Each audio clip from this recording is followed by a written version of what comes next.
Здравствуйте, добро пожаловать на канал About Animals. Ян Ван Хофф – биолог из Утрехта, который был одним из основателей самой крупной колонии шимпанзе, живущих в неволе. Биолог работал с животными во время формирования колонии, одной из его подопечных была шимпанзе по имени Мама.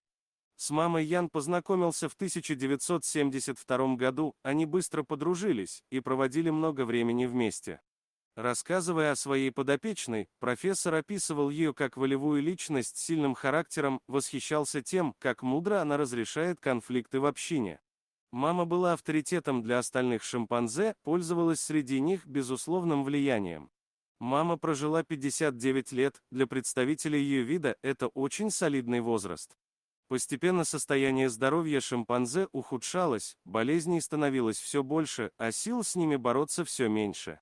Когда шимпанзе начала отказываться от еды, сотрудники зоопарка поняли, что неизбежная развязка не за горами. Мама все время лежала, свернувшись калачиком, игнорировала всех вокруг и прощалась с жизнью. Увидев перед собой ломтик яблока, мама оттолкнула угощение, но, услышав голос человека, который протянул ей фрукт, тут же подняла на него взгляд, в котором засветилась радость. Мама была счастлива видеть своего старого друга, который много лет не навещал ее, но теперь приехал, чтобы попрощаться. Сотрудники зоопарка видели, что визит профессора приободрил маму. Впервые за много дней шимпанзе встала в своей лежанке, она собрала все свои силы для того, чтобы крепко обнять старого друга и погладить его голову.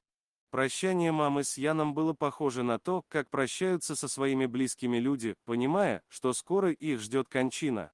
Эта сцена не оставила равнодушных никого из тех, кто присутствовал при ней. Спасибо за просмотр.